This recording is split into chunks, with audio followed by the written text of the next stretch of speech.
Howdy, kids. 2020 NFL season is upon us. And it's time for the week one injury review, preview, update, overview thing, something we like to do each week to get you up to speed. Just a quick injury review, a few quick news items, just so you know what to look for heading into Sunday as you're getting ready to set your lineups or finalize your lineups, etc. And I said the 2020 NFL season has begun because it has. The Texans and Chiefs battled it out in Kansas City. Chiefs won that game. Pat Mahomes threw 3 touchdowns. Clyde Edwards-Helaire was awesome, especially rushing the ball. Didn't do much as a receiver, but 138 yards on the ground. Deshaun Watson threw a touchdown, ran a touchdown. Will Fuller was good. David Johnson looked good. Duke Johnson comes out of that game with an ankle sprain that maybe will have him questionable for the September 20th game, I believe, against the Ravens for the Texans. So that's something to watch. A couple other news items to get out of the way before we get into the injuries. Dalvin Cook gets a 5-year, $63 million contract extension earlier today. He opens the season healthy, happy, and secure. Alvin Kamara, we heard all the talk, open to being traded. The Saints open to trading him. Is he holding out? Is there more going on? 5-year, $75 million contract extension today. He, too, enters the season happy, healthy, and secure. Cooper Kupp, 3-year, $48 million contract extension with the Los Angeles Rams. Zach Ertz got nothing. He's not happy about it, but he's not getting anything because he has 2 years left on his contract. Sorry, Zach. Doug Peterson expects him to play as usual. And one other thing to kind of keep on the radar heading into Sunday, the Air Quality Index, AQI. You're going to hear about that as we get ready for the California games. The Cardinals 49ers in San Francisco, the Cowboys and Rams, the Sunday night game in Los Angeles. The Air Quality Index, when it gets up in this 200 range, they get worried about it, right? It's like between 150 and 200 right now. If it gets over 200, maybe they have to make some changes. We don't really know. And Tevin Coleman also for the 49ers, pre-existing conditions, sickle cell trait. He has to be careful about these things. Air quality is a big issue for him, so that's something to watch. I'll talk about that more. I'll also talk about more in the late afternoon games, but I'll mention it at the top here in case you don't have much time. Mike Evans, the Tampa Bay Buccaneers, was listed as doubtful on Friday's injury report, upgraded to questionable. I'll talk more about that. I mean, it's a good thing for the Bucs, maybe. It just makes our lives harder. Sometimes it's better these decisions are made for us. So we'll get into the Sunday early kickoff issues. The Philadelphia Eagles at the Washington football team. Miles Sanders listed as questionable with a hamstring issue. This dates back to camp. Seems like he's going to play, worked on a limited basis all week. The question is, will they give him a complete role? Will we see more Corey Clement, more Boston Scott? It's a great matchup, right? Washington's not good. So I think if you have Sanders, you're probably playing him, but that'll be your call. We'll be watching for that game time decision in the 90 minutes leading up to kickoff on all these things. Hit the site Sunday morning to get all the official game status for all these game time decisions that I'll be talking about. Alshon Jeffrey's been ruled out for this game with the foot injury. He's not on PUP. He'll be back sometime soon, but not this week. Jalen Reagor, however, who we thought would miss some time, practiced fully as the week went on. He's off the injury report, listed as a starter for this game, the rookie wide receiver. So he's been impressive in camp, so hopefully he can carry that over into the season despite the shoulder injury that slowed him a little bit the last 2 weeks. For the Detroit Lions, they'll be taking on the Chicago Bears in Detroit. Kenny Golladay listed as doubtful with a hamstring issue. He suffered the injury Wednesday, didn't practice the rest of the week. Seems like they'll go easy on him. Danny Amendola also questionable with a hamstring.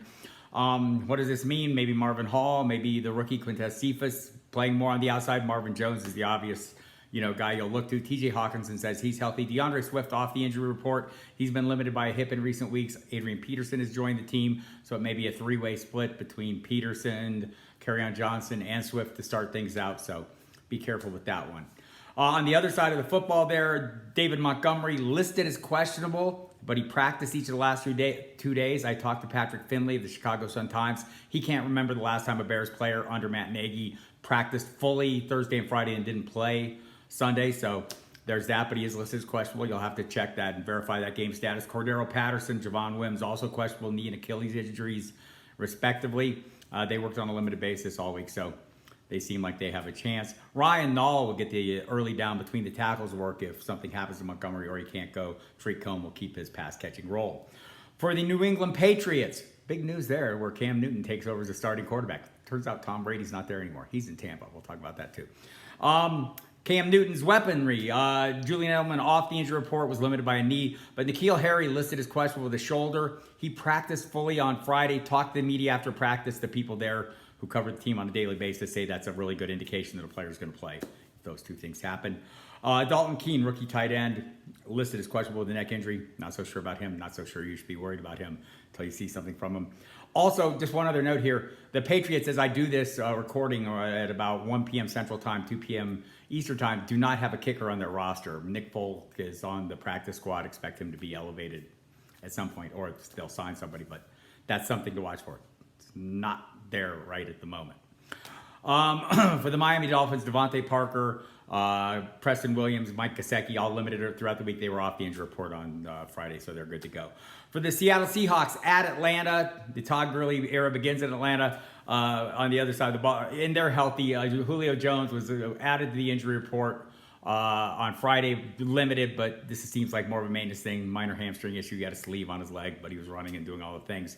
Justin Gage, the number 3 receiver, limited early in the week off the injury report. Late in the week, other side of the football, Philip Dorsett listed as questionable with a foot issue.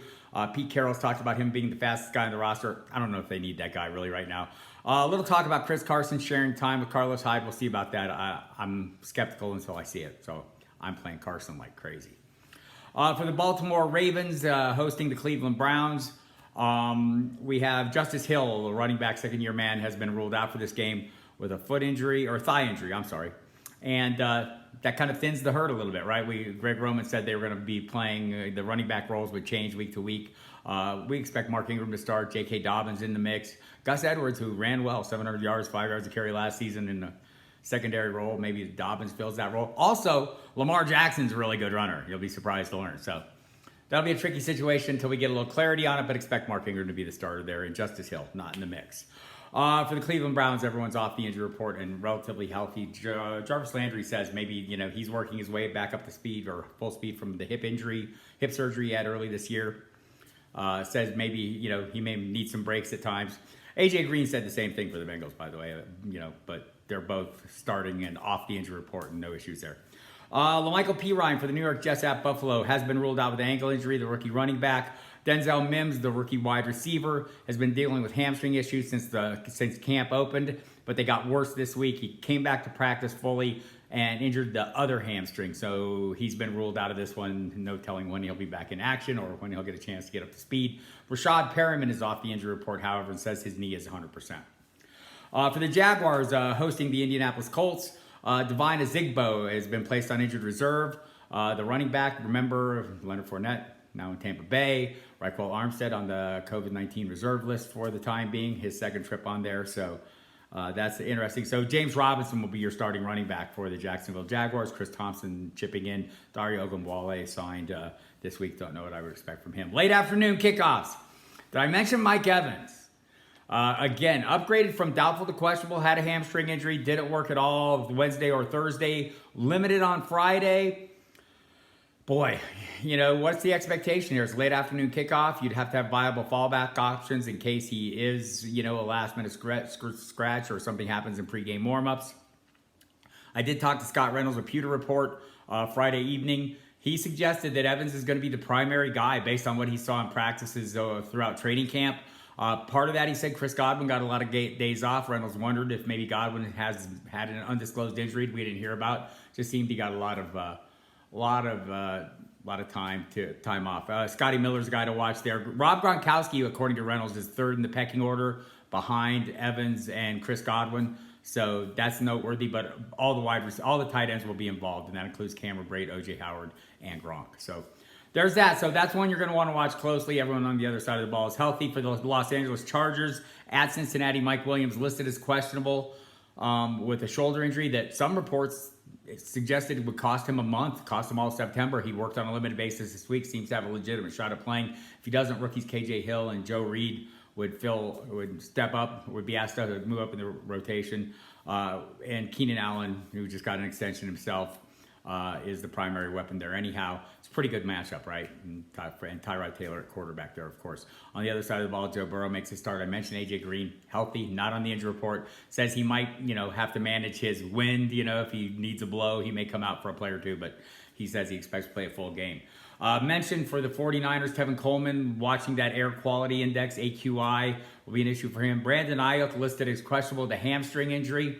Seems like a true game time decision. Sounds like he won't have a complete role if he does play. They might want to be safe with him. Deebo Samuel ruled out, much like Alshon Jeffrey coming off the foot surgery, but his performed in June. Samuel's.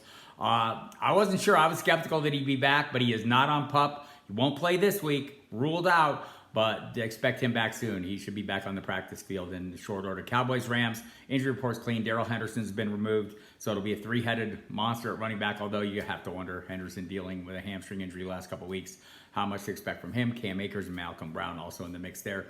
Monday night games don't have the official injury reports yet, but I can tell you Deontay Johnson missed 1 day of practice with a foot injury, came back the next day, Friday, and seemed to be okay. Brooke Pryor of ESPN expects him to play. You'll want to check the updated injury report when it's up. The same goes with Golden Tate, who's been limited in practice. Jordan Renan from ESPN has suggested he doesn't look like he's working at full speed, so that's one worth noting.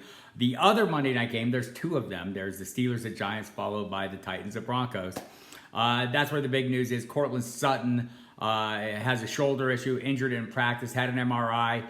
The question seems to be, do they want him at 60, 70% this game, or do they want him at 90, 95% down the road? So KJ Hamler, the rookie, is also dealing with a hamstring issue. Jerry Jeudy seems like he's in line for a bigger role no matter what, who plays or who doesn't play. But boy, last chance, Monday night, second game, not going to be a lot of fallback options for you.